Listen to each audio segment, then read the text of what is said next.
relatif ya, Ya. agak kurang tentunya. Tapi kami melakukan pengawasan dengan memakai strategi juga Mas. Tidak semuanya kami setiap daerah kami awasi gitu kan, nanti habis tenaga Mas. Betul Pak, Seperti betul itu. Pak Andi. Nah kami tentunya juga bekerja sama dengan instansi lain seperti unsur pemerintah daerah, Satpol PP dan APH, aparat penegak hukum, Pak Polisi gitu. Dari Pak Tentara juga kami mengadakan kerjasama gitu. Artinya mengadakan kerjasama baik dalam penegakan operasinya maupun pemberian informasinya. Selain itu kami juga bekerjasama dengan masyarakat dalam bentuk sosialisasi. Nanti apabila masyarakat menemukan informasi adanya rokok ilegal, memberikan informasi pada kami, itu yang membantu kami biar tidak terlalu banyak tenaga dihabiskan melakukan kegiatan pengawasan di lapangan. Ya meskipun kalau bisa dibilang ya sahabat Bea Cukai di Bea Cukai Probolinggo di kantornya hanya ada sekitar 40 orang gitu Pak ya. Ya. Tidak banyak begitu ya teman-teman, tapi ini bisa dimaksimalkan dengan strategi-strategi khusus yang dimiliki oleh Bea Cukai Probolinggo. Ya, dan betul. kita juga pasti penasaran ya bagaimana sebenarnya untuk kerjasama antara Bea Cukai Probolinggo dan juga pemerintah Kabupaten Probolinggo. Sambungnya ini di mana sih kesinambungannya begitu ya? Karena memang kalau kita berbicara masalah Bea Cukai Probolinggo ini langsung dari pusat begitu, dari Kementerian Keuangan. Tapi kalau pemerintah kabupaten adalah ya pemerintah sendiri, dari tiap daerah itu ada hak dan kewajibannya masing-masing. Dan kita pengen tahu sebenarnya apa kesinambungan antara Bea Cukai Probolinggo dan juga pemerintah Kabupaten Probolinggo? Jawabannya akan hadir sesaat lagi, jangan kemana-mana, tetaplah bersama kami.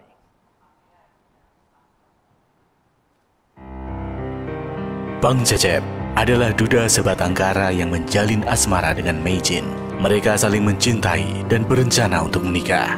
Tetapi niat mereka terganjal restu dari Babah Liong, ayah Meijin, karena Bang Cecep miskin. Lu orang mau kasih makan anak gue pakai cinta? Hah? Demi mewujudkan pernikahan mereka, Meijin rela melepas Bang Cecep bekerja menjadi TKI di luar negeri. Meski berat berpisah, mereka yakin semua akan indah pada waktunya.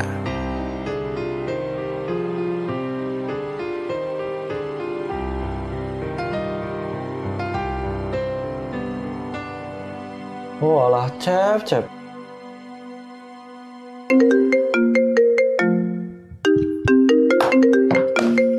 Meijin.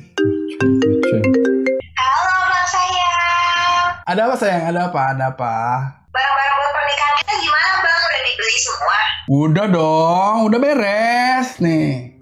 Ih, sweet banget. Apa tuh isinya? Rahasia. Abang dapat salam tuh dari Abah. Hati-hati katanya. Iya. Salam ya buat Baba. Oh iya, Abang juga udah beliin nih oleh-oleh buat Baba. Nih. Wah, gitu dong Bang. Kan nanti Abah jadi tambah sayang sama Abang. Anak Oe lu mau kasih makan pakai cinta? Iya, kan itu kan dulu Bang. Abang juga udah beliin oleh-oleh buat teman-teman. Pokoknya semua udah beres, stres. Wah, Abang emang yang paling terbaik. Makasih ya Bang sayang. Ya udah ya, Abang beres-beres dulu ya. Sadap, Abang. Hati-hati ya besok. Night my love. Love you. Goyone kulo, Cep. Apa sih lu sidik aja lu ah. Ya wis, semoga selamat akan Indonesia. Iya. Lu juga baik-baik ya di mari, Jo. Aman. Yang penting nikahnya ku lancar. Iya. Yang balik semua di kamar ya. Oke, sip.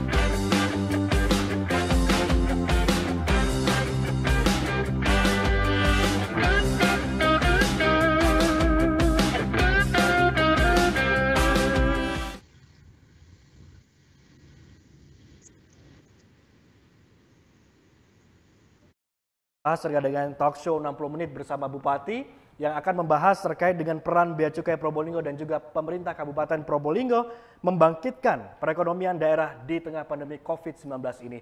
Dan seperti janji saya tadi, kalau kita berbicara masalah Bea Cukai Probolinggo dan Pemkab Probolinggo, tidak lega rasanya kalau kita nggak tersambung langsung nih ya bersama dengan Bupati Probolinggo.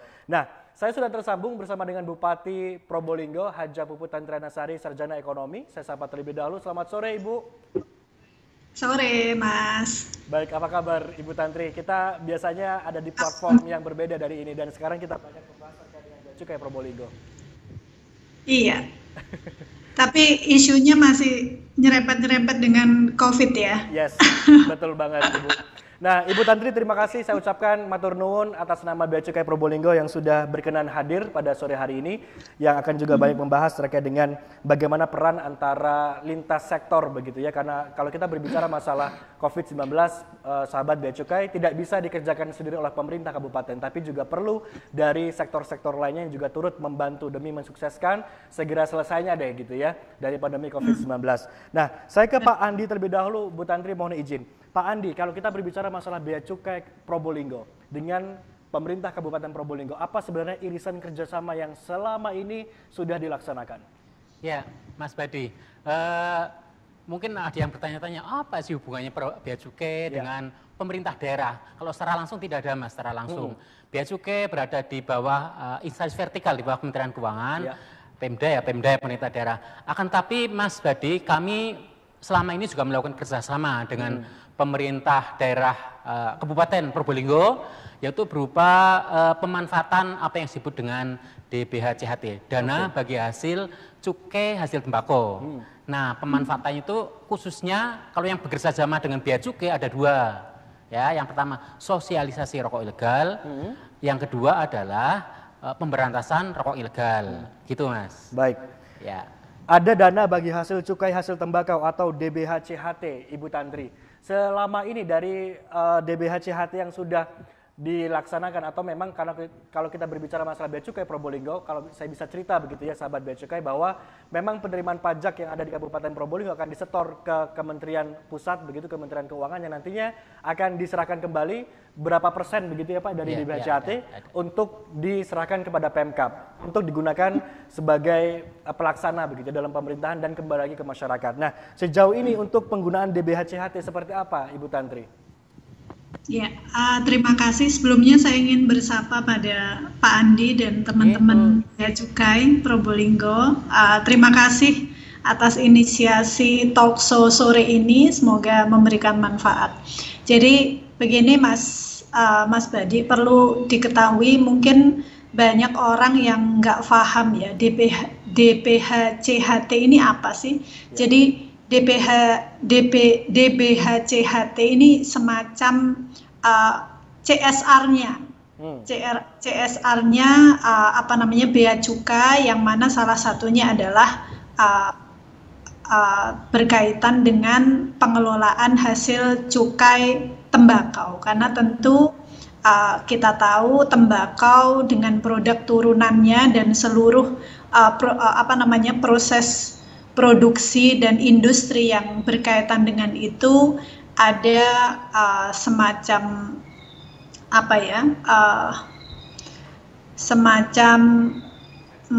kalau boleh kita bilang ada resiko yang kemudian bisa didapat oleh seluruh pelaku yang berkecimpung di situ. Ini tidak hanya berkaitan dengan rokok, tetapi juga industri tembakau. Kita tahu bahwasanya Kabupaten Probolinggo juga menjadi penghasil tembakau terbesar di Jawa Timur dan Indonesia, saya pikir, dan karena ada ada produk atau komoditas tembakau itu, sehingga ada gudang-gudang tembakau yang berdiri di Kabupaten Probolinggo. Ada pabrik-pabrik rokok besar, salah satu contoh yang besar Sampurna, kemudian Apache yang ada di Paiton. Belum lagi produk-produk rumahan skala UKM, IKM di Kabupaten Probolinggo. Nah, ini yang kemudian dikelola oleh Bea Cukai, yang mana salah satunya adalah berkaitan dengan penarikan cukai rokok. dan juga produk turunannya. Nah, untuk Kabupaten Probolinggo tentu karena produksinya besar, otomatis dana DPHCHT juga besar. Kami di 2020 katakanlah misalnya kemarin ada proyeksi sebanyak sekitar 63 miliar, betul ya Pak Andi ya? 63 miliar, tetapi karena ada COVID-19, ada badai COVID ini, kita mengalami penurunan tetapi tidak banyak, masih di sekitaran 60 miliar. Jadi ada penurunan sekitar 3 miliaran, jadi sekitar 60 something begitu. Nah, selama ini memang kami pemerintah daerah diamanahi oleh pemerintah pusat, dalam hal ini adalah Kementerian Keuangan, untuk mengelola dana tersebut. Dana tersebut tentu yang tadi telah disampaikan oleh Pak Andi, salah satunya adalah sosialisasi dan juga pemberantasan cukai ilegal. Tetapi untuk di pemerintah daerah sendiri, kami memprioritaskan untuk penguatan di bidang kesehatan, karena seperti yang tadi saya sampaikan, ini semacam CSR-nya negara, dalam hal ini adalah Bea Cukai yang sebagai pengelola, untuk kita maksimalkan di bidang kesehatan, penguatan di bidang kesehatan untuk menutup resiko-resiko yang ditanggung oleh seluruh pelaku yang terlibat dalam industri tembakau dan rokok.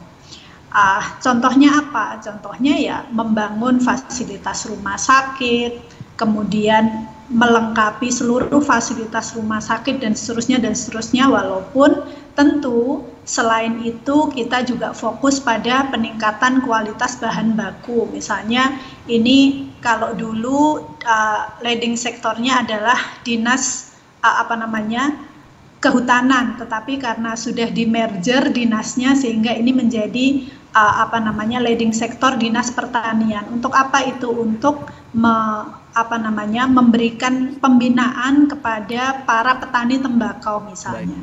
Baik. Kemudian pembinaan industri itu sendiri dan seterusnya sampai dengan pembinaan lingkungan sosial. Kemudian tentu membackup Bea Cukai untuk sosialisasi ketentuan bidang cukai dan juga pemberantasan barang kena cukai ilegal begitu. Baik, terima kasih Bu Tantri. Saya ke Pak Andi terlebih dahulu. Pak Andi, kalau kita berbicara masalah penerimaan, tadi disampaikan oleh Bupati Probolinggo bahwa disampaikan ini agak menurun katanya begitu ya. Kalau dari segi Bea Cukai Probolinggo dalam penerimaan pajak dalam cukai di Kabupaten Probolinggo, semakin tahun semakin meningkat atau seperti apa? Mas Badi, jadi selama ini penerimaan Bea Cukai, khususnya penerimaan cukai untuk Bea Cukai Probolinggo itu selama ini selalu meningkat, Mas. Oke. Jadi di tahun 2019 kemarin kita ditargetkan 803 miliar, realisasinya 808 miliar. Lebih 100% begitu ya? Iya, lebih dari target. Nah, tahun 2020 ini kami ditargetkan 768 miliar. Semakin menurun? Targetnya. Mas. Nah, baik. Ini disesuaikan dengan kondisi kebetulan saat ini juga masih ada COVID, tentunya kegiatan-kegiatan perekonomian menurun sehingga dimungkinkan nanti penerimaan perpajakan secara nasional juga menurun juga, termasuk penerimaan cukai, Mas. Ya, baik. Jadi tadi kalau boleh ya Mas Badi, siap. Terkait penjelasan Ibu Bupati ya, betul sekali tadi. Jadi kami dengan Pemda itu ada pembagian tugas. Kami dari Bea Cukai bertugas untuk melakukan pemungutan cukainya, ya kita setorkan pada pemerintah pusat rekeningnya.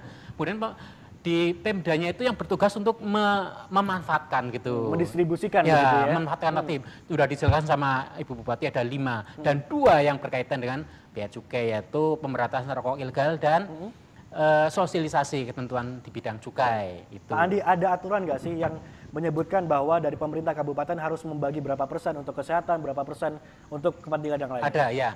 Dari DPHCHT itu minimal 50% Mas untuk kesehatan. 50% untuk kesehatan. Minimalnya itu. Ya. Yang lainnya yang untuk sisanya itu untuk pemberantasan rokok ilegal, untuk sosialisasi, untuk pemberdayaan peningkatan kualitas bahan baku dan seterusnya. Tadi yang sudah dijelaskan sama Ibu Bupati. Itu. Baik.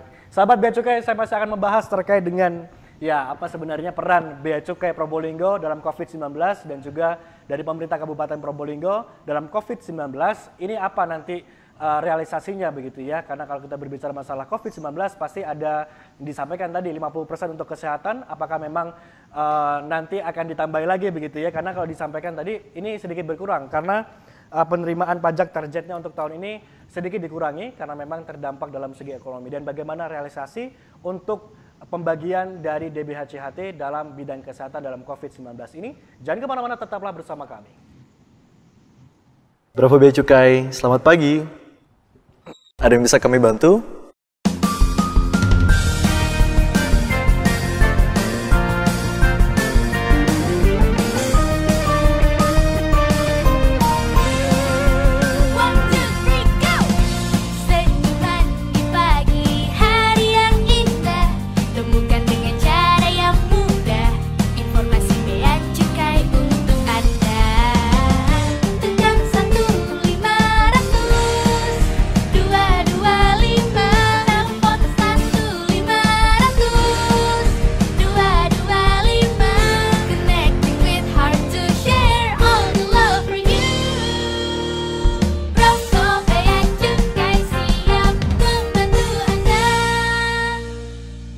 Apakah informasi yang kami berikan sudah cukup jelas? Terima kasih telah menghubungi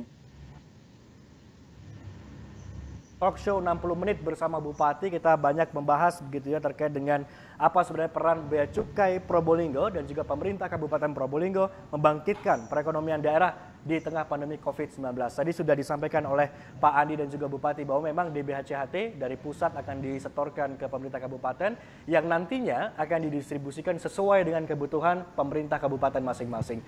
Nah, Bu Tantri, kalau tadi saya mengutip dari pembicaraan Bapak Andi bahwa ada dana 50% untuk kesehatan. Apakah memang di tahun ini 50% digunakan untuk kesehatan? Apakah ada penambahan lagi dari nilai 50% tersebut untuk penanganan COVID-19 ini?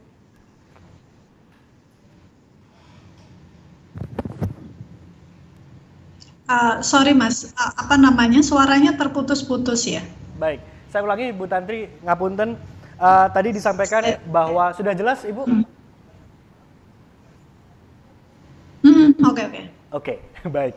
Ibu Tantri tadi dijelaskan bahwa ya, bisa diteruskan? 50% dana DBHCHT ini digunakan untuk kesehatan. Apakah ada penambahan persentase? Karena kalau kita berbicara masalah COVID ini kebutuhannya cukup banyak Ibu untuk dananya sendiri.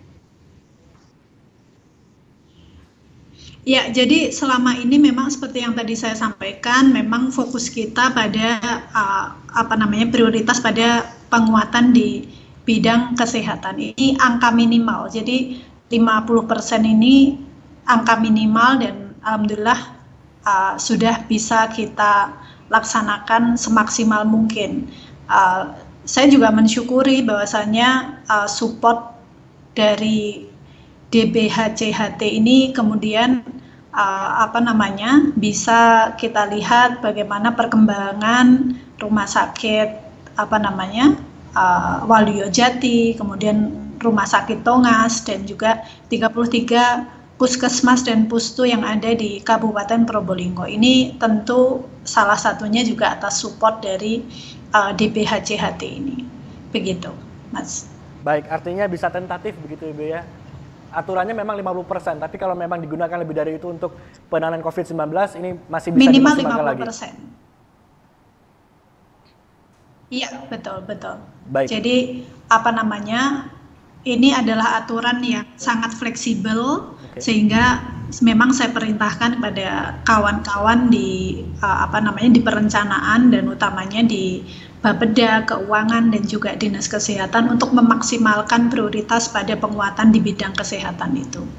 Begitu. Baik, Ibu Tantri. Saya ke Pak Andi terlebih dahulu. Pak Andi, kalau kita berbicara masalah DBHCHT, tadi Ibu Bupati menyampaikan bahwa Kabupaten Probolinggo itu banyak banget pabrik dan juga gudang rokok begitu ya. Dan ini menjadi salah satu upaya untuk memaksimalkan penerimaan pajak.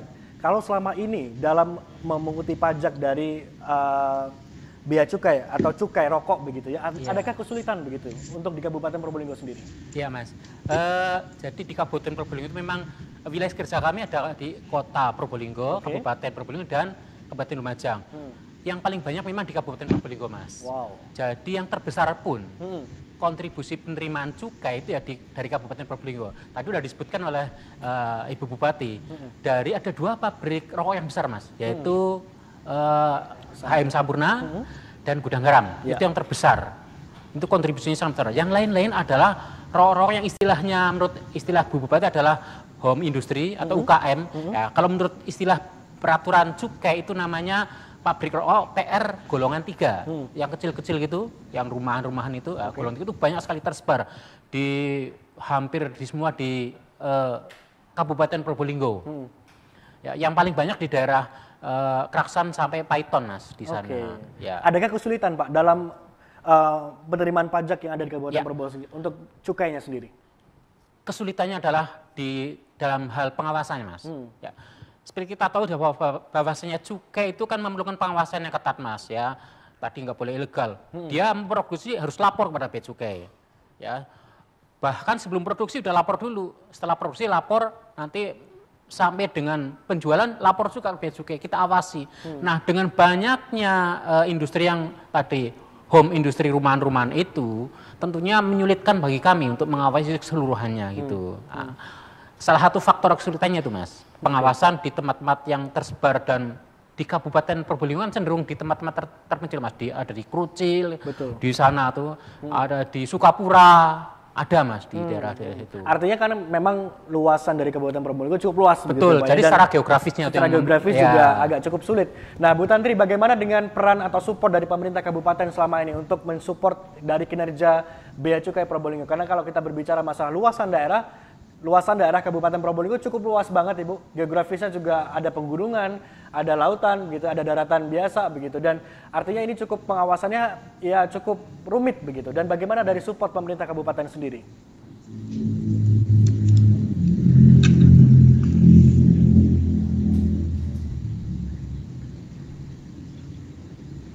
Mungkin sinyalnya agak kurang mendengar suara saya, Ibu Bupati. Iya, sorry. Terputus-putus ya, Mas, ya. Oke, baik. Ibu, saya ulangi lagi pertanyaannya. Apakah sudah jelas begitu suara saya sekarang?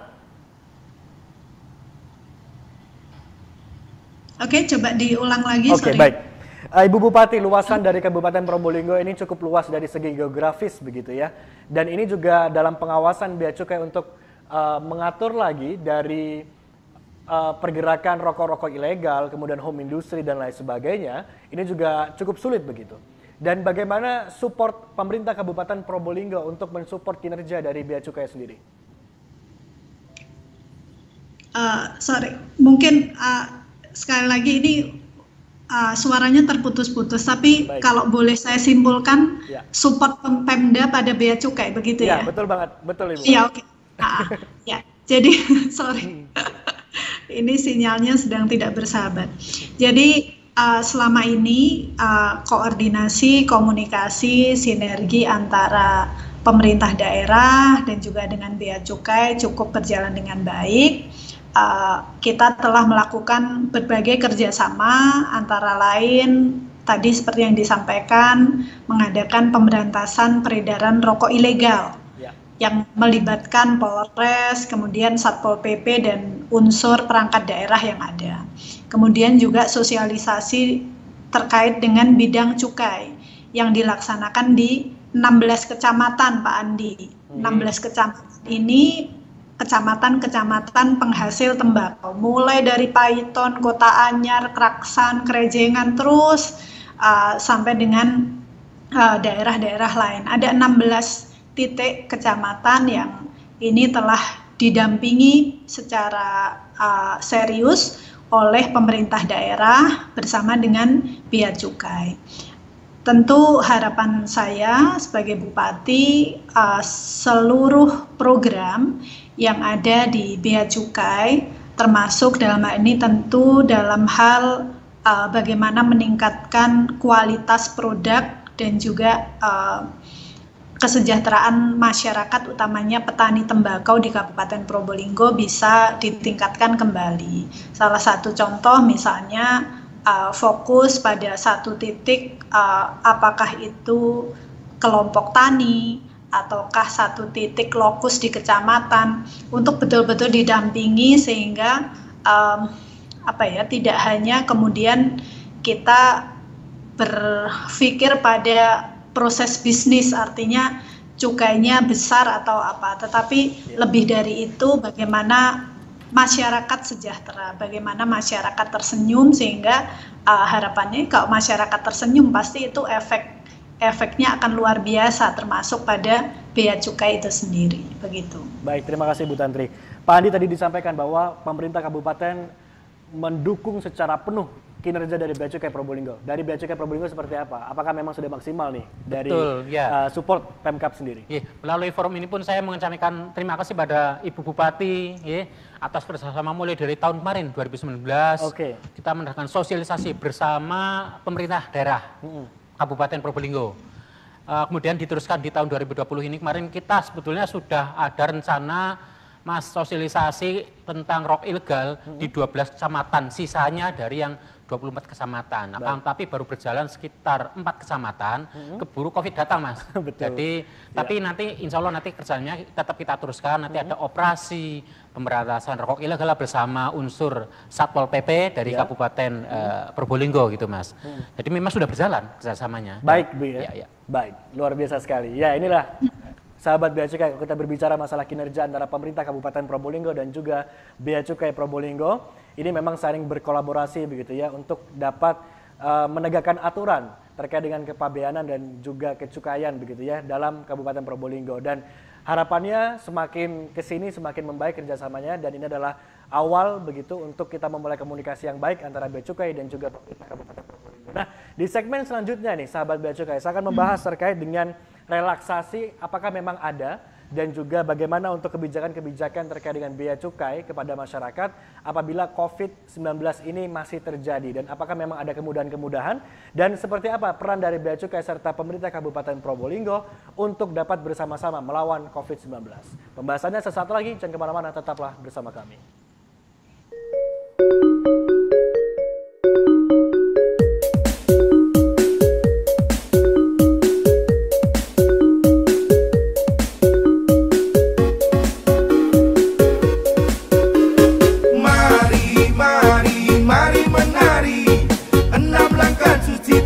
Jadi kreasi, hidup sehat, lingkungan bersih, jaga kebersihan, tubuh pun jadi sehat. Mari, mari, mari, mari, mari menari. 6 langkah cuci tangan jadi kreasi. 1, 2, 3, 4, 5 dan 6. 6 langkah cuci tangan, mari beraksi.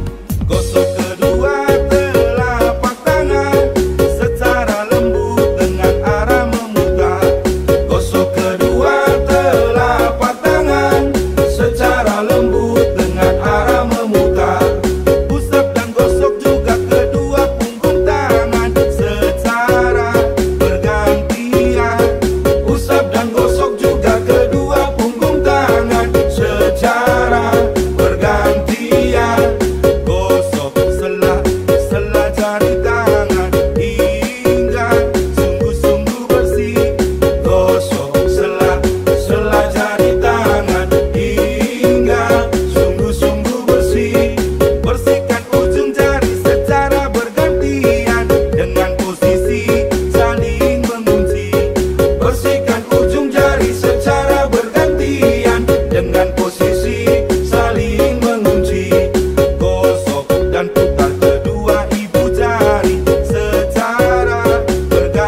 program talk show 60 menit bersama Bupati di rumah aja gitu ya. Karena kita saat ini berada di rumah aja dan masih dalam keadaan pandemi COVID-19. Nah, tadi sahabat Bea Cukai saya sudah baik membahas bersama dengan Ibu Bupati dan juga Bapak Andi selaku Kepala Kantor Bea Cukai Probolinggo. Ada satu kalimat begitu ya atau ucapan dari Bupati yang sangat saya ingat begitu ya. Ini terkait dengan bagaimana Bea Cukai melakukan pekerjaan ya, bukan hanya dalam segi bisnis untuk mengambil pajak saja, tapi harus membuat masyarakat tersenyum. Ketika masyarakat sudah tersenyum, nah ini kinerja dari Bea Cukai Probolinggo akan semakin mudah untuk sampai kepada masyarakat. Nah, Pak Andi, kalau kita berbicara masalah COVID-19, apakah memang ada peran dari Bea Cukai? Karena kalau saya dengar, peran dari Bea Cukai saat ini adalah memfasilitasi dari IKM-IKM juga untuk membantu mereka tumbuh dalam segi ekonomi. Apakah memang betul, Pak Andi? Oh ya betul ya. Mungkin saya ulangi ya. Baik. Saya highlight peran tugas dan fungsi Bea Cukai saat itu ada 4. Nah, yang pertama tadi itu sudah disampaikan sebagai unsur revenue collector. Jadi aparat yang mengumpulkan penerimaan negara. Itu yang pertama. Yang kedua adalah trade facilitator, jadi memfasilitasi perdagangan. Kemudian industrial assistance, membantu industri, termasuk industri kecil gitu. Itu mungkin yang saat ini tidak banyak diketahui oleh masyarakat gitu. Jadi dikiranya kalau Bea Cukai hanya memungut bea masuk dan cukai saja di pelabuhan, termasuk cukai rokok tadi. Enggak, kita juga ikut ada tugas dan fungsi melakukan pembinaan industri juga, gitu kan. Kemudian yang keempat fungsinya adalah sebagai community protector ya. Kalau di pelabuhan di bandara kita melakukan penegakan barang-barang yang merusak bangsa Indonesia kan seperti itu. Nah, sekarang saya kepada fungsi yang ketiga tadi, industrial assistance ya. Industrial assistance itu kita membantu masyarakat kecil ya. Itu fungsi kita, ikut membantu artinya mulai dari ya. Kalau ibaratnya begini Mas, Bea Cukai saat ini tidak hanya memetik buahnya saja. Kalau diibaratkan masyarakat itu adalah pohon itu ya, tidak hanya memetik, tapi ikut menanam. Dalam arti begini, menanam membantu masyarakat menumbuhkan IKM ya, industri kecil ya, menengah. Dan nanti kalau sudah jadi tentunya ada kegiatan bisa menghasilkan bea masuk, bisa menghasilkan cukai. Itu yang buahnya itu. Kalau sekarang kita masih menanam gitu. Makanya ada fungsi industrial assistant membantu masyarakat industri kecil menengah gitu. Baik, Mas. kerja nyatanya seperti apa Pak untuk memang memfasilitasi dari masyarakat begitu? Kalau sekarang misalnya gini Mas, Bea Cukai memberikan fasilitas berupa kawasan berikat. Kita IKM itu memberikan pembebasan bea masuk untuk industri-industri kecil yang memakai bahan baku, bahan dasar dari luar negeri, impor. Itu dibebaskan bea masuknya. Apabila nanti akan diekspor kembali, kita ya, kemudian impor tujuan ekspor. Termasuk kita IKM, industri kecil menengah gitu. Itu ada. Kemudian KB, kawasan berikat, itu juga dibebaskan bea masuknya Mas. Gitu. Itu fasilitas fiskal ya, perpajakannya gitu kan. Termasuk kalau saat ini fasilitas cukai. Di masa Covid ini Bea Cukai memberikan fasilitas pembebasan cukai berupa cukai etil alkohol ya, yang saat ini banyak digunakan oleh kalangan medis ya, seperti untuk hand sanitizer dan seterusnya. Baik, artinya ada relaksasi kebijakan begitu Pak? Betul ya, ada pembebasan cukai, relasinya itu. Ya. Itu sudah lama, apakah memang pada saat COVID-19 saja? Kalau yang pembebasan cukai itu terutama lebih digiatkan semenjak adanya COVID ini, Mas. Kebijakan dari pusat. Kebijakan dari pusat seperti itu, begitu ya. Dan apakah dan bagaimana prosedur apabila masyarakat ingin mendapatkan bebas biaya masuk dari barang impor? Ya, tentunya harus mendaftar dulu kepada Bea Cukai. Nanti kita berikan izin berupa kita IKM tadi itu kegiatannya, kemudian impor tujuan ekspor, industri kecil menengah ya. Kedua KB, kawasan berikat. Kalau yang KB kemungkinan lebih besar lagi, seperti yang contohnya yang di Kota Probolinggo ini adalah Eratex itu ya, KB. Kemudian di dekat Lumajang sana ada namanya UMS, itu kawasan berikat yang di bawah KPBC Probolinggo. Nah itu dia sahabat Bea Cukai yang masih belum tahu dan Anda punya usaha kecil menengah begitu ya, yang pengen impor barang tapi pikir-pikir nih ya, waduh kalau saya impor barang nanti biaya pajaknya luar biasa tinggi nih dan nggak balik modal nih ya kalau saya impor barang dari luar negeri. Tapi sekarang ada relaksasi kebijakan dari Bea Cukai Probolinggo apabila Anda yang memiliki usaha kecil menengah yang ingin untuk berbisnis mengimpor barang, ini diberi kemudahan bebas bea masuk begitu ya Pak ya, dari barang tersebut khusus untuk IKM begitu. IKM. Nah, bagaimana Bu Tantri dengan kebijakan dari Bea Cukai Probolinggo ini terkait dengan adanya relaksasi kebijakan untuk IKM dalam mengimpor barang begitu agar perpajakannya juga nggak terlalu tinggi dan modalnya juga bisa sedikit berkurang begitu dan mendapatkan untung yang banyak. Iya, tentu kami akan support lahir dan batin dan kuncinya memang adalah penguatan sosialisasi sehingga program itu bisa diterima oleh masyarakat, bisa diketahui oleh masyarakat, dan tentu yang terakhir bagaimana menghidupkan industri yang ada di Kabupaten Probolinggo. Tentu ini program yang sangat bagus dan harapan saya Pak Andi untuk dikomunikasikan dengan OPD terkait sehingga teman-teman OPD dalam hal ini adalah ya mungkin bisa jadi Disperindak, koperasi dan seluruh leading sektor yang tentu punya UKM dan IKM binaan ini bisa membantu mensosialisasikan itu dan mengkomunikasikan itu di tingkat UKM IKM sehingga saya pikir ini juga pasti akan meringankan beban Bea Cukai Probolinggo untuk dalam hal menginformasikan pada masyarakat begitu. Baik, Ibu Bupati, ini pasti Bea Cukai Probolinggo juga membutuhkan dukungan dan support untuk mensosialisasikan kepada masyarakat terkait dengan adanya biaya masuk yang dibebaskan gitu dalam mengimpor suatu barang begitu ya. Dan kembali lagi dengan tema kita bahwa Bea Cukai Probolinggo dan juga Pemkab Probolinggo ini sama-sama bergerak untuk membangkitkan perekonomian daerah di tengah pandemi. Menurut Ibu Bupati sendiri, apakah memang ini suatu gerakan dalam mempermudah masyarakat dalam membangkitkan ekonomi? Apakah memang seperti apa nih kalau di lapangan sendiri?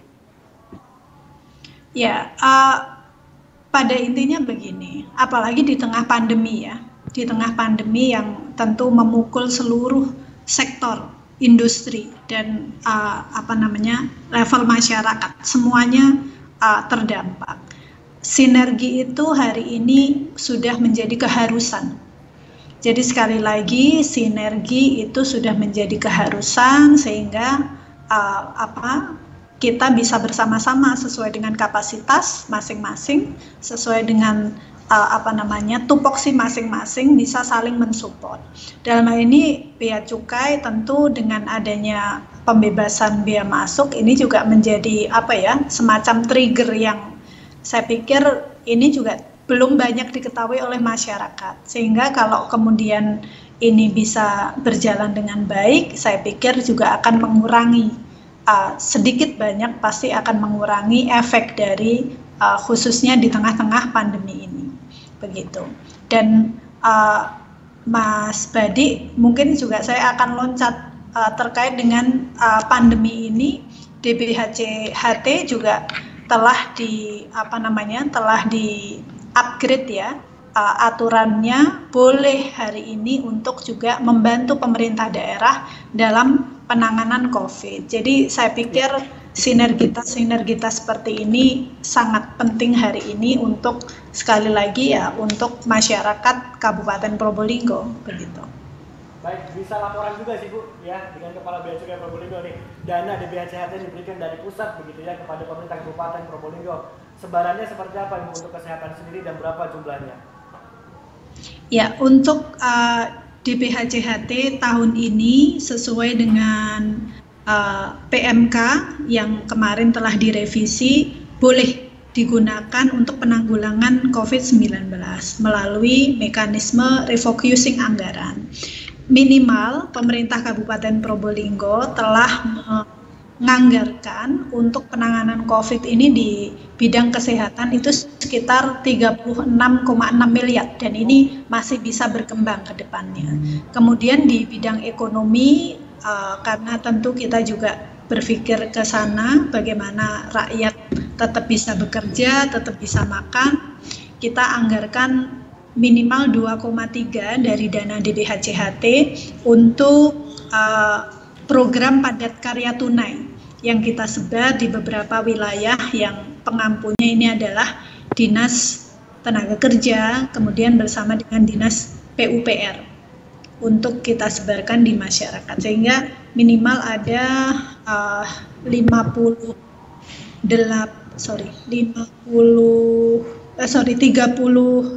miliar ya, yang ini bisa terus berkembang. Tentu kita menunggu perkembangan lebih lanjut. Ini khusus dari DBHJHT. Jadi sudah sangat jelas bahwasanya Bea Cukai pun telah mensupport all out pemerintah daerah untuk penanganan COVID-19 ini melalui dana DBHJHT itu. Baik, terima kasih Bu Tantri. Dan sahabat Bea Cukai, saya masih akan membahas ada satu segmen terakhir lagi gitu ya. Bagaimana sebenarnya nanti ajakan dari Bupati, ajakan dari Kepala Bea Cukai Probolinggo untuk bersama-sama bagi sahabat Bea Cukai yang memiliki usaha dan ingin mengimpor barang, ada kemudahan atau ada relaksasi kebijakan dari Bea Cukai Probolinggo untuk Anda dapat berbisnis dan membuka usaha gitu ya. Karena juga harus meningkatkan tingkat perekonomian bagi masyarakat yang ada di Kabupaten Probolinggo. Saya harus jeda terlebih dahulu, pemirsa, jangan kemana-mana, tetaplah bersama kami. Di Indonesia, usaha mikro kecil dan menengah atau UMKM telah menyumbang 57% PDB dan menyerap 97% tenaga kerja lokal. Namun, kontribusi UMKM terhadap ekspor nasional masih rendah, yaitu hanya sekitar 16%. Hal ini berbeda dengan UMKM di negara-negara Asia Pasifik yang berkontribusi lebih tinggi terhadap ekspor. Pemerintah Republik Indonesia memiliki target untuk meningkatkan ekspor hingga 3 kali lipat di tahun 2019. Terima kasih. Sekali lagi penegasan terima kasih atas. Maka diperlukan peningkatan dan perluasan pasar ekspor, salah satunya dari usaha kecil dan menengah di sektor industri manufaktur atau IKM. Berbagai masalah dan kendala masih kerap melanda IKM Indonesia sehingga sulit untuk berkembang. Salah satunya adalah bahan baku yang tidak tersedia di dalam negeri. IKM harus membeli bahan baku dari distributor dengan harga tinggi karena telah mengalami markup berkali-kali. IKM juga sulit memasarkan produknya ke luar negeri meskipun produk tersebut sudah berkualitas ekspor. Tak hanya itu, impor bahan baku secara tidak langsung menyebabkan harga bahan baku terus meningkat. IKM harus membayar lebih tinggi akibat margin keuntungan distributor, bea masuk, serta pajak impor. Berarti juga memonitor juga ya? Untuk mengatasi masalah-masalah tersebut, pemerintah memberikan solusi berupa fasilitas Kita IKM, yaitu fasilitas pembebasan bea masuk dan pajak impor untuk bahan baku, barang contoh, dan juga mesin.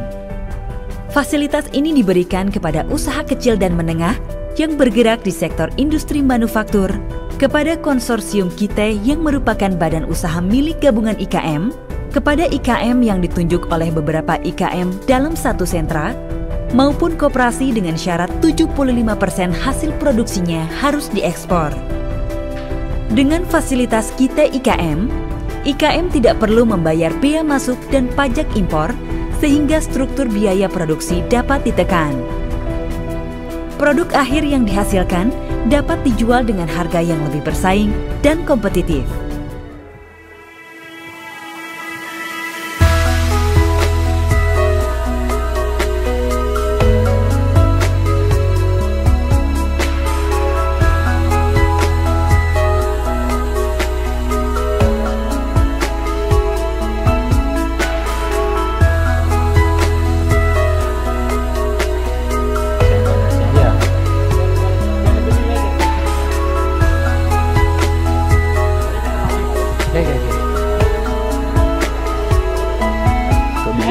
IKM ini akan sangat membantu kami sebagai pelaku usaha, di mana sebagian besar bahan baku masih kami impor.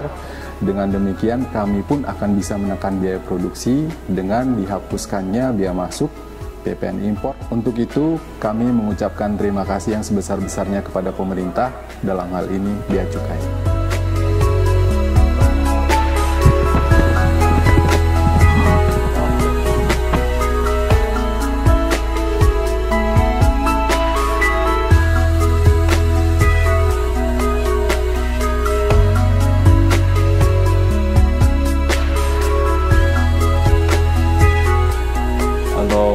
pangsa pasar saya untuk ekspor 65%, untuk lokal 35%. Bahan baku ini menjadi satu yang sangat fundamental karena 100% adalah merupakan bahan impor. Jadi ini merupakan suatu yang sangat menggembirakan dengan program pemerintah dan dari Bea Cukai ini sangat membantu untuk produksi kerajinan tembaga sehingga lebih bersaing di dunia ekspor. Bea Cukai makin baik.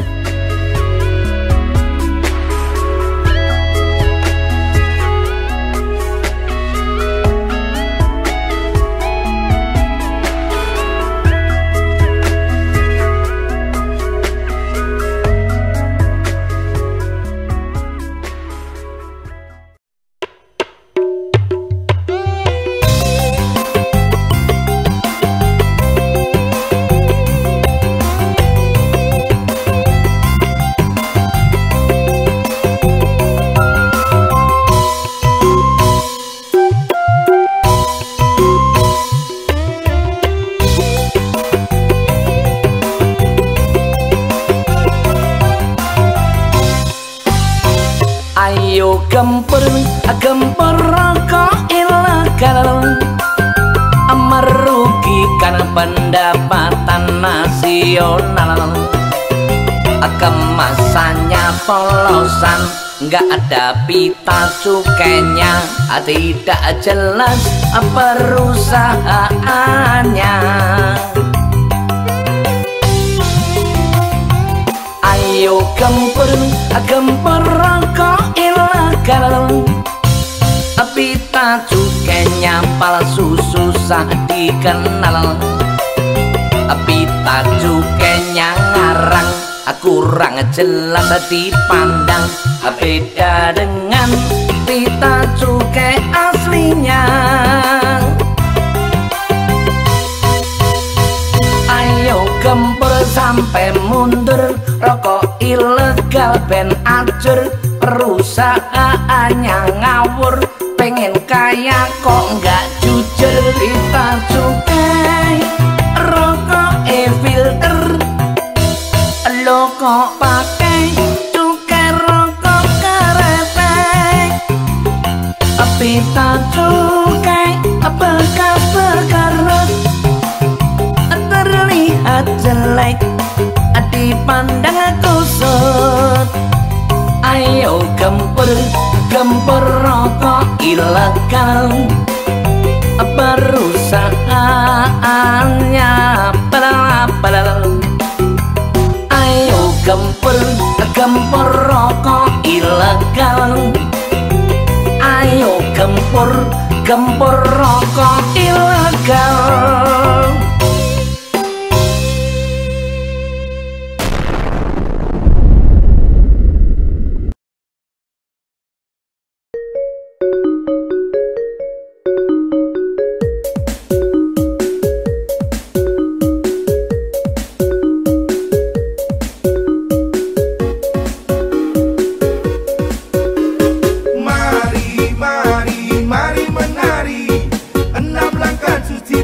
Jadi kreasi, hidup sehat, lingkungan bersih, jaga kebersihan, tubuh pun jadi sehat. Mari menari, 6 langkah cuci tangan jadi kreasi. 1, 2, 3, 4, 5 dan 6. 6 langkah cuci tangan, mari beraksi. Gosok kedua telapak tangan secara lembut dengan arah memutar. Gosok kedua telapak tangan secara lembut dengan arah memutar. Usap dan gosok juga kedua punggung tangan secara bergantian.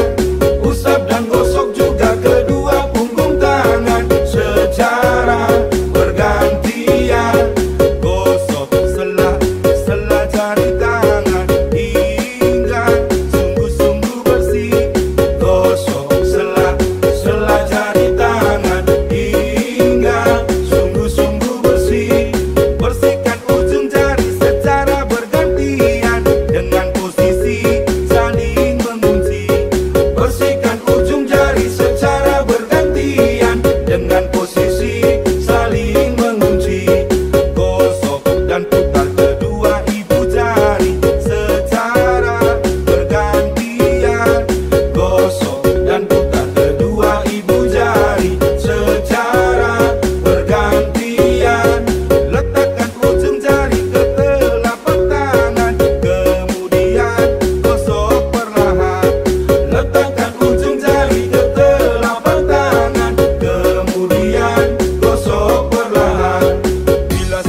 bawah air mengalir hingga sungguh-sungguh bersih.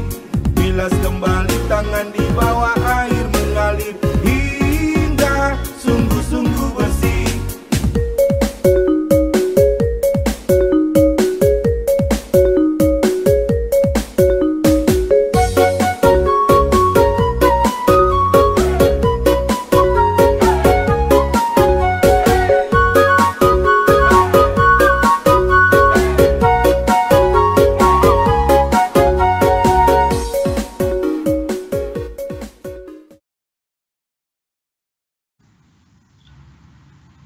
Sama kami di program Talkshow 60 Menit bersama Bupati, masih bersama dengan Bupati Probolinggo, Haja Puput Sari, Sarjana Ekonomi, dan juga masih bersama dengan Bapak Andi dari Kepala Kantor Bea Cukai Probolinggo.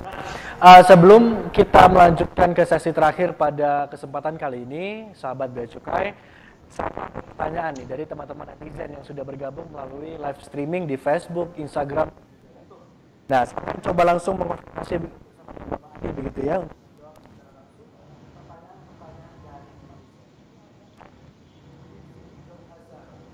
Apakah memang dari pengguna atau yang mengkonsumsi rokok gitu ya, ini sudah mendapatkan hak untuk mendapatkan dana dari DBHCHT sendiri, Pak? Ya, kalau secara langsung nggak ada ya, bukan istilahnya dana DBHCH itu dibagikan secara langsung, tidak ada. Tapi secara tidak langsung melalui dana DBHCH yang dikelola oleh Pemda tadi itu 50% berupa pembinaan untuk kesehatan, sarana kesehatan tadi seperti dijelaskan oleh Bu Tantri ya, untuk sarana pembinaan sarana kesehatan, termasuk pembinaan bahan baku dan seterusnya. Yang 50% kesehatan termasuk masyarakat yang perokok tadi itu. Mas Badi, salah satu fungsi pungutan cukai itu adalah untuk mengurangi dampak negatif. Mengurangi dampak negatif, termasuk misalnya orang yang sakit karena merokok tadi itu, ya, maka dia berhak mendapatkan fasilitas dari cukai yang dia bayarkan, ya, tadi berupa DBHCHT di bidang kesehatan tadi itu. Jadi tidak secara khusus, tapi secara umum ya, dan tidak secara langsung melalui Pemda. Seperti itu mungkin. Ya, sudah terjawab ya, sahabat Bea Cukai ya. Ya, selanjutnya Pak ada production. Ini saya aja yang jawab. Langsung dari Bapak Kepala Kantor saja. Kalau mau ke kantor Bea Cukai Probolinggo, di mana lokasinya, Pak? Kalau itu Mas Badi juga tahu, saya kira lokasinya ya. Saya di sini sekarang misalnya. Di mana Mas Badi lokasinya? Di Jalan Tanjung Tembaga Timur nomor 3, Pelabuhan Lama ya, teman-teman atau sahabat Bea Cukai. Bagi Anda yang ingin konsultasi atau nggak pengen datang secara langsung, bisa ke kantor Bea Cukai Probolinggo di Jalan Pelabuhan Tanjung Tembaga Timur nomor 3, atau biasanya kalau masyarakat dikenal adalah Pelabuhan Lama gitu ya. Atau kalau Anda stay at home, nggak mau kemana-mana, ingin konsultasi juga bisa langsung ke nomor call center pusat Bravo Bea Cukai, yaitu di 1.500-225, 1.500-225, dan juga Anda bisa langsung ke nomor WhatsApp atau nomor telepon HP begitu ya, ke Bea Cukai Probolinggo, dicatat nih teman-teman ya, di 085 331 444 959. Saya ulangi sekali lagi, bagi Anda yang ingin konsultasi bisa langsung ke Bea Cukai Probolinggo di nomor 085 331 444 959. Kami tunggu kedatangan Anda dan juga konsultasi Anda ya masyarakat, demi untuk meningkatkan perekonomian masyarakat Kabupaten Probolinggo dalam pandemi COVID-19 dari Bea Cukai Probolinggo. Nah, saya ke Pak Andi terlebih dahulu. Pak Andi, bisa memberikan arahan atau tidak seperti himbauan kepada masyarakat Kabupaten Probolinggo yang ingin untuk mendapatkan fasilitas relaksasi dari biaya masuk barang untuk usaha IKM seperti apa? Monggo silakan. Ya, bagi masyarakat khususnya di Kabupaten Probolinggo ya, masyarakat IKM, industri kecil menengah yang ingin mengembangkan usahanya apabila menggunakan bahan baku berasal dari luar negeri, perlu impor, untuk mengurangi biaya impornya ya, tentunya nanti ya bisa mendapatkan permohonan keringanan biaya masuk dan pajak-pajak dalam rangka impor ya. Nanti bisa menghubungi kami di Bea Cukai ya, untuk kami berikan fasilitas berupa kite IKM ya. Mungkin itu. Baik, Mas, ya. Nah, Pak Andi terakhir, mungkin closing statement juga, dan juga kesimpulan. Sebenarnya besaran dari DBH CHT yang diberikan dari pusat kepada Kabupaten Probolinggo, yaitu pemerintah kabupaten, ini sesuai dengan penilaian dari Bea Cukai Probolinggo. Seperti apa, Pak? Oh iya, betul, terima kasih. Jadi Mas, besarnya DBH CHT yang diberikan oleh pemerintah pusat kepada setiap pemerintah daerah itu beda-beda, Mas, tergantung produksi dan kontribusi cukainya, dan itu nanti juga tergantung dari hasil mulai tahun ini ya, Bea Cukai melakukan evaluasi terhadap kegiatan pemanfaatkan DBH CHT itu. Ya, dalam hal ini kalau yang Bea Cukai berarti pemanfaatkan berupa sosialisasi ya, dan saat ini saya yakin sudah berjalan dengan pemerintah Kabupaten Probolinggo dan pemberantasan rokok ilegal. Dua hal itu yang menjadi penilaian evaluasi kami. Dan alhamdulillah pemerintah Kabupaten Probolinggo sudah sangat bagus kerjasama dengan kami, dan harapan kami, Mas Gade, Ibu Bupati, saya mengucapkan terima kasih pada kerjasama yang selama ini sudah dijalin ya di tahun 2019 kemarin dan sampai saat ini, dan kami berharap akan terus berlanjut ya untuk di saat-saat yang datang supaya besaran dana DBH CHT ini semakin meningkat ya, dan biar bisa dimanfaatkan oleh masyarakat khususnya di masa pandemi ini ya, dana kesehatan semakin besar. Mungkin itu, Mas. Baik, terima kasih Bapak Anies selaku Kepala Kantor Bea Cukai Probolinggo yang mengharapkan bahwa akan ada kerjasama yang lebih baik lagi ya, Ibu Tantri ya, dari pemerintah kabupaten untuk mendukung dari Bea Cukai Probolinggo, karena Bea Cukai Probolinggo ini memiliki hak untuk memberikan penilaian evaluasi dan ya, evaluasi kepada pemerintah kabupaten. Ketika nanti pemerintah kabupaten kinerjanya dan supportnya juga baik, ini penilaiannya juga akan baik, sehingga akan mempengaruhi juga dari jumlah DBH CHT yang akan diberikan pusat kepada pemerintah Kabupaten Probolinggo. Terakhir, Ibu Tantri bisa memberikan himbauan kepada masyarakat Kabupaten Probolinggo dan closing statement begitu ya, terkait dengan adanya relaksasi dari Bea Cukai Probolinggo untuk bea masuk barang impor bagi IKM, agar masyarakat luas dapat menggunakan fasilitas ini yang diberikan oleh Bea Cukai Probolinggo, dan sekaligus ini merupakan closing statement dari Ibu Bupati sendiri.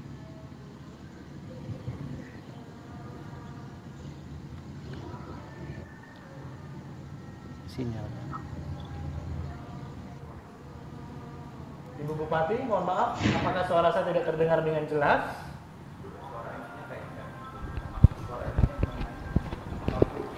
Halo, Ibu Bupati? Halo, sorry. Baik, Ibu Bupati bisa memberikan... putus-putus. Siap. Sudah jelas suara saya, Ibu? Mohon maaf.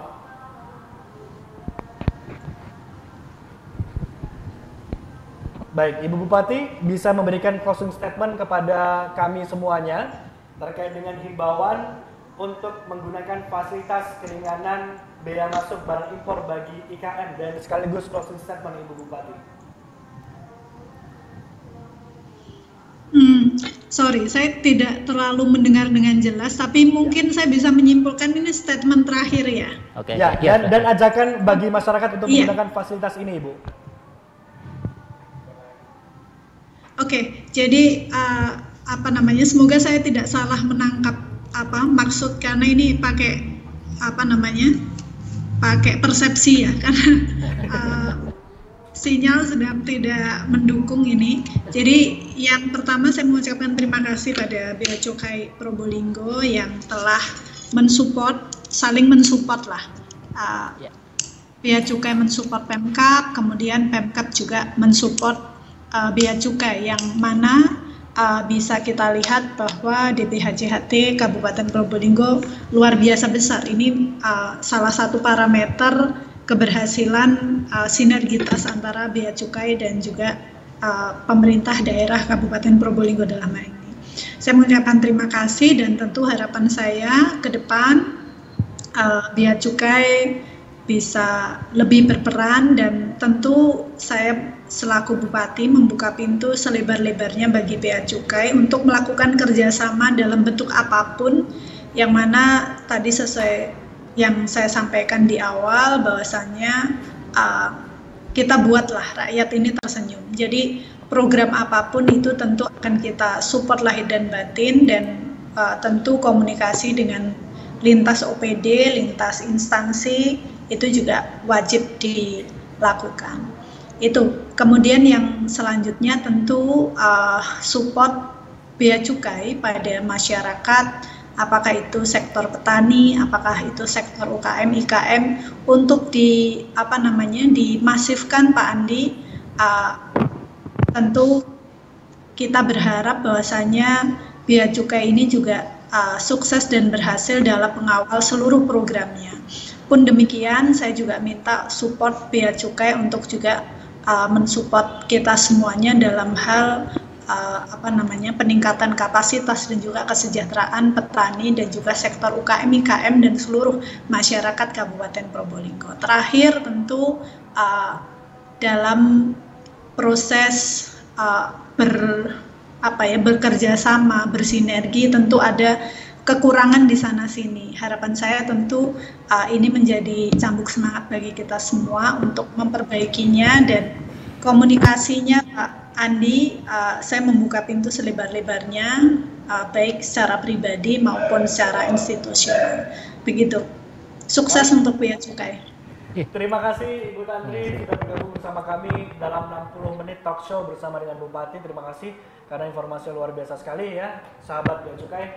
Dan saya juga sekaligus ingin menutup program talk show pada kesempatan kali ini, dan bisa diberi kesimpulan gitu Pak ya, bahwa memang kerjasama dalam Bea Cukai dan juga pemerintah Kabupaten Probolinggo ini sudah sejak lama, dan sampai saat ini pun masih terus bekerja sama untuk sekali lagi untuk meningkatkan begitu kinerja antara Bea Cukai Probolinggo dalam mengawasi bea dan cukai khususnya di Kabupaten Probolinggo begitu ya, karena banyak pabrik rokok, dan harapannya juga ini semakin meningkatkan dari penerimaan pajak, dan sekaligus harapan bagi usaha-usaha yang ada di Kabupaten Probolinggo, bagi yang masih menjalankan rokok ilegal, ayolah stop rokok ilegal. Yang resmi-resmi saja ini lebih aman, lebih tenang dan lebih nyaman begitu Pak Andi ya. Yeah. Untuk kita bersama-sama memajukan dalam mendukung negara ini untuk mensejahterakan dari masyarakat. Dan terakhir, sahabat Bea Cukai semuanya, bahwa dalam pandemi COVID-19 ini dari Bea Cukai Probolinggo memberikan relaksasi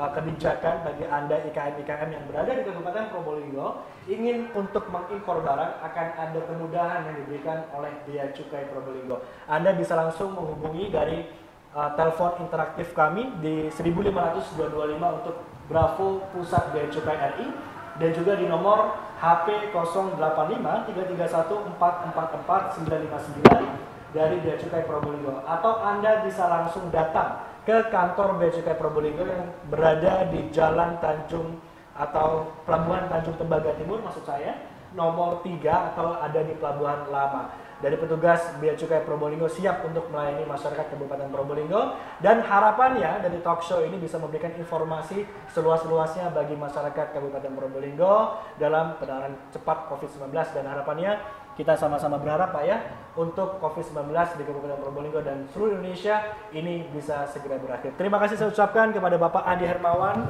Sarjana Teknik Kepala Kantor Bea Cukai Probolinggo yang sudah bergabung bersama saya, dan harapannya nanti akan ada talk show interaktif lagi Pak ya, mungkin bersama dengan kepala-kepala daerah yang lainnya begitu. Baik, dan itu dia sahabat Bea Cukai, sekaligus menutup perjumpaan kita di sore hari ini. Tapi ada satu momen yang pasti Anda tunggu-tunggu ya, pengumuman bagi siapa yang menang dalam challenge Bea Cukai Probolinggo. Saya sudah ada beberapa nama dari daftar pemenang yang mendapatkan masing-masing Rp100.000 pulsa dengan total Rp500.000. Ada 5 orang pemenang yang Anda bisa langsung lihat di layar kaca Anda saat ini. Bisa ditampilkan teman-teman? Oke, karena belum siap, oke, saya bisa diberikan secari kertas pengumuman mungkin siapa nama-nama yang beruntung mendapatkan hadiah pulsa Rp100.000 ya. Oke, atau iklan dulu deh. Jadi teman-teman yang masih kepo gitu ya, siapa sih yang berhasil mendapatkan uang, bukan uang ya, pulsa Rp100.000 sebanyak 5 orang. Kita akan umumkan setelah jeda iklan yang satu.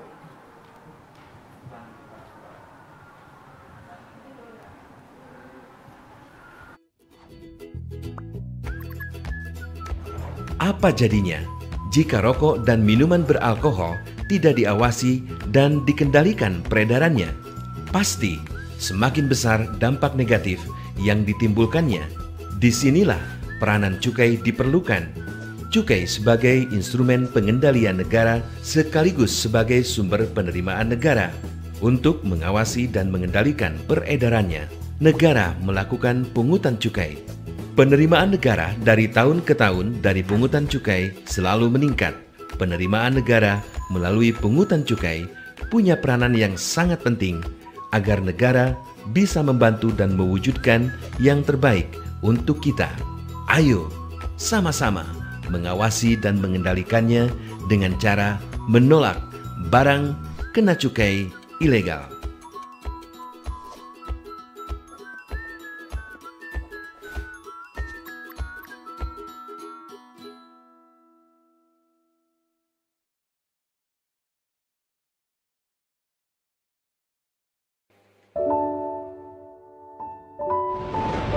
Pancasila yang saya gali dan saya persembahkan kepada rakyat Indonesia bahwa Pancasila itu adalah benar-benar satu dasar yang dinamis, satu dasar yang benar-benar dapat menghimpun segenap tenaga rakyat Indonesia, satu dasar yang benar-benar bisa mempersatukan rakyat Indonesia itu.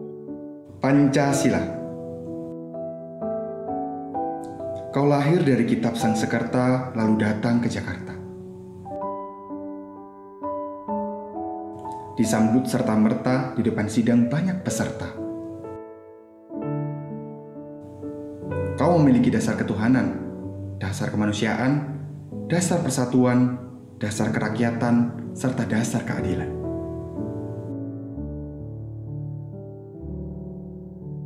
Pancasila. Ketuhanan yang Maha Esa, kemanusiaan yang adil dan beradab, persatuan Indonesia, kerakyatan yang dipimpin oleh hikmat kebijaksanaan dalam permusyawaratan perwakilan, keadilan sosial bagi seluruh rakyat Indonesia.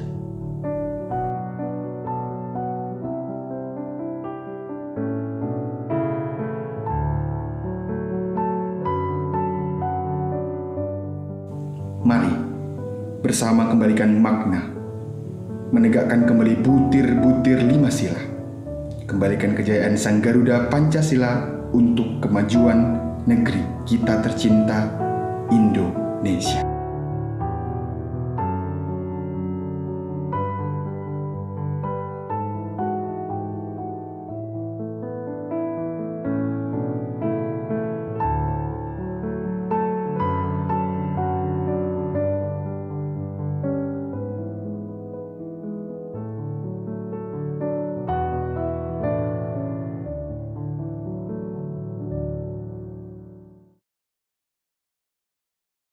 Terima kasih masih bersama kami, sahabat Bea Cukai. Ada sesi terakhir yang jangan sampai dilewatin begitu ya. Kita akan mengumumkan 5 pemenang giveaway challenge nih Pak Andi ya. Ini persembahan dari Bea Cukai Probolinggo. Terima kasih. Tapi untuk itu sebelumnya langsung follow Instagram, kemudian YouTube-nya di-subscribe dan juga Facebook-nya di-follow juga Bea Cukai Probolinggo nih ya, sahabat Bea Cukai. Jangan sampai lupa ya. Karena ada update informasi terkait dengan kepabeanan dan kecukaian begitu ya, yang akan di-share di media sosial dari Bea Cukai Probolinggo. Nah, yang ditunggu-tunggu deh, karena sudah maghrib ya, saya akan langsung umumkan 5 pemenang giveaway pulsa masing-masing Rp100.000 untuk 5 orang pemenang dan berikut pengumumannya. Nah, ini dia. Selamat untuk @2706 Fikri. Kemudian yang beruntung lagi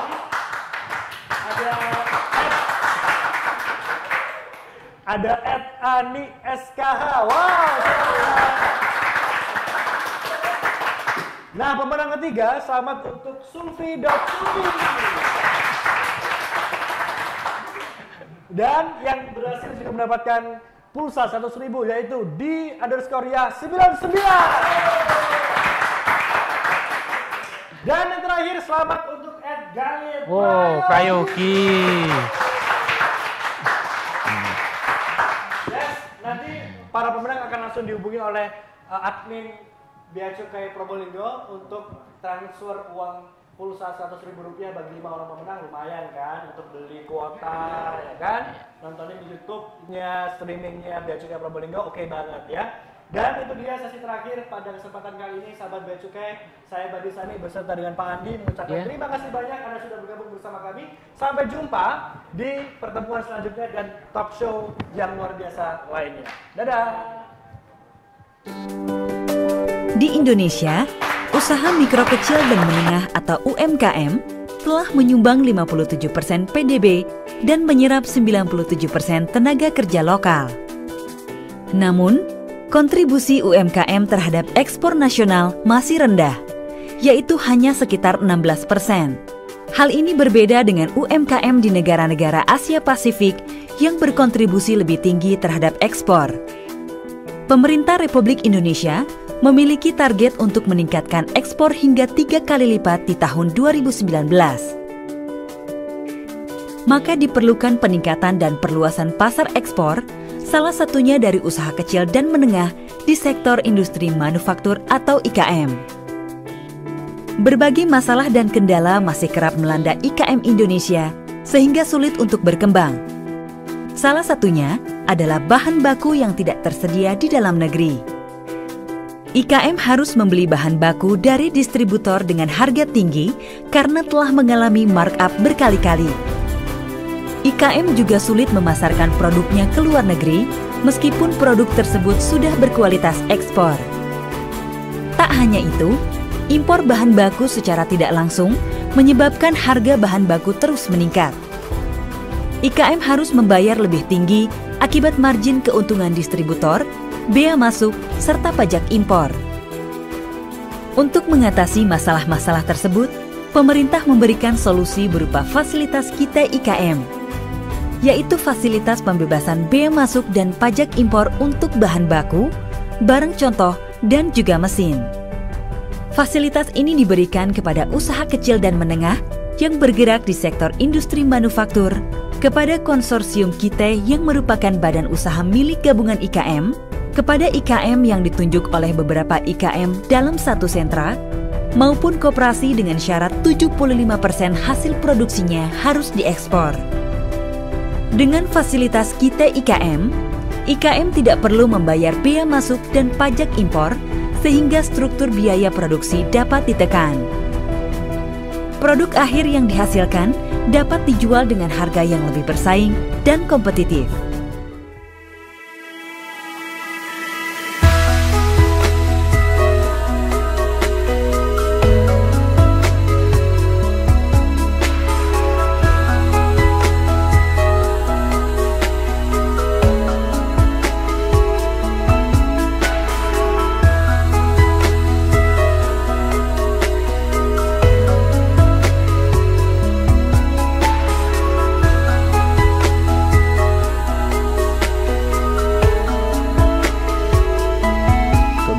Kita IKM ini akan sangat membantu kami sebagai pelaku usaha di mana sebagian besar bahan baku masih kami impor. Dengan demikian kami pun akan bisa menekan biaya produksi dengan dihapuskannya biaya masuk, PPN impor.